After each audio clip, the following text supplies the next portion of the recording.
Okay, now you see these points, you automatically think, oh, y minus y, x minus x. No, that's how you write an equation. That's how you find the slope. You are not finding the slope, okay? You're finding the distance between negative 3, 4 and negative 1, 5. So essentially, this is what it's asking. You're not finding the slope of a line. You're finding, so 3, 4, I'll put that right there. That's about where 3 and 4 would be, close enough. Then negative 1, 5. You're finding the distance between this point and this point. You're not finding the slope. You're not finding the rise over the run, okay? You got to look at what you're being asked. Now there's a formula to find the distance. As far as why it's the formula, it has to do with the Pythagorean theorem. It's subtracting your x's, finding the difference between your x's by subtracting and then squaring the difference. X minus x to the second plus, in that same square root, we find the difference of the y's and we square that, okay? Okay, so that's the formula for it. Now we just put the numbers in. Now the annoying thing is when you get done. Okay. Alright, so I'm going to put the parentheses to the second, both of them. Okay, put the minus signs in. So we have to take the x minus the x. Now, you can go in any order. I would start with the higher x, 3 minus negative 1. 3, I'm finding the difference between 3 and negative 1. Okay. Then I'll find the difference between the 4 and the 5. And if you get them flipped here, it's no big deal because when you take it to the second power, it doesn't really matter what the sign is. So 3 minus negative 4, it's the same as 3 plus 4, which is 3 plus 1. 3 minus negative 1 is the same as 3 plus 1, that's 4. 4 minus 5 is negative 1. That doesn't become 4 plus 5. Okay. Now, you take 4 to the second power, that means 4 times 4. Then you take negative 1 to the second power, that means negative 1 times negative 1. So it's 16 and 1. But it's to the second, so we have 16 to the second plus 1 to the, or no, 16, 16, 16, 16. The second power is gone. 4 to the second, 4 times 4 is 16. Negative 1 to the second is 1. Sorry about that. Okay. So again, 3 minus negative 1, 4. Take 4 times itself, that's 16. Plus negative 1 times itself, that's 1. So 16 plus 1 is the square root of 17. Now here's the annoying part.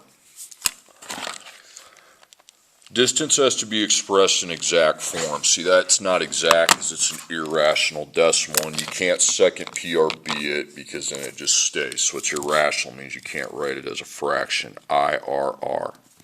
Then you put a division sign, and then you make the 2 square roots. Now, you're like, well, I don't know what the perfect square, well, now what you need to do is start taking timesing numbers, making a list of perfect square roots. So what's 1 times 1? 1. So the square root of 1 equals 1. What's 2 times 2? 4. So the square root of 4 equals 2. 3 times 3 is 9. The square root of 9 is 3. 4 times 4 is 16. The square root of 16 is 4. 5 times 5 is 25. The square root of 25 is 5. Now you can stop there because 17 is lower than 25. Now keep that list because if we'll have to get bigger, we'll just keep making the list. So I go 17 divided by 16 decimal, 17 divided by 9 decimal, 17 divided by 4 decimal, 17 divided by 1, 17. So the square root of 1 is 1. Now we never keep 1 around, okay? It's just the square root of 17. So D, the distance, is the square root of 17 units. Okay, that's how to express your answer. Okay, next problem. Now we're finding the distance between 2, negative 6 and 10, negative 2. So D equals. So we're using that formula up there. Okay, so minus, minus. So X, let's go 10 minus 2. And then the y's, it doesn't really matter how you do it. If you go, let's go negative 2 minus negative 6. Negative 2 minus and then negative 6. So 10 minus 2 is 8. Minus negative is like plus plus. So negative 2 plus 6 is 4. Now we have to take those to the second power, so 8 to the second power. So 8 times 8 is 64, plus 4 times 4, 4 to the second is 16. So 64 plus 16 is 80. So the square root of 80, is that a perfect square? I don't think it is. I don't think there's a number time. Nope, that's irrational.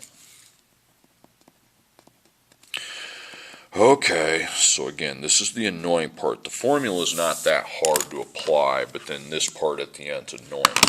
So now we got to get the perfect squares up to 80. So 6 times, continue, 5 times 5, 6 times 6 is 36, so that equals 6. 7 times 7 is 49, that's 7. 8 times 8 is 64, so the square root of 64 is 8. 9 times 9 is 81, so the square root of 81 is 9. Okay.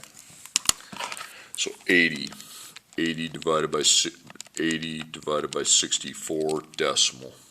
80 divided by 49 decimal. 36 decimal. 25 is a decimal.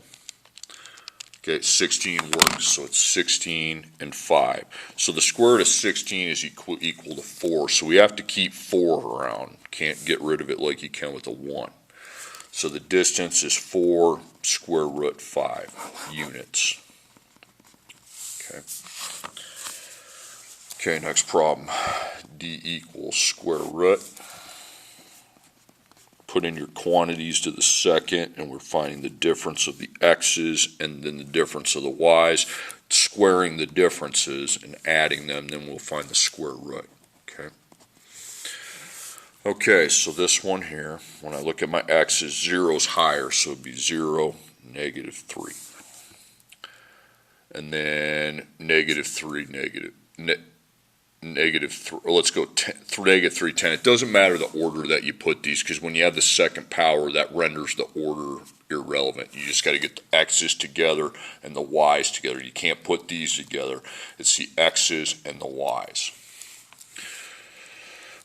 Okay, so negative 3 and 10. If you go 10 minus negative 3, it's okay too. So 0 minus negative 3, that's plus plus, and that's 3. Negative 3 minus 10 is negative 13. Okay? So 3 to the second, that's 3 times 3, and that's 9. Plus negative 13 to the second. Negative 13 times negative 13, that's 169. So we add those, okay? 9 plus 169 is going to be 178.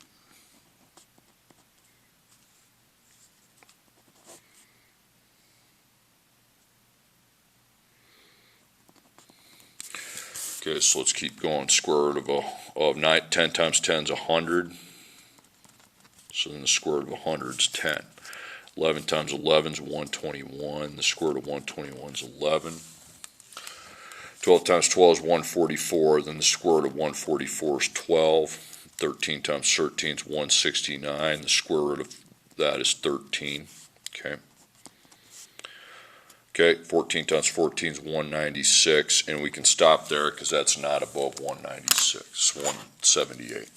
Okay, because the square root of 178 is irrational.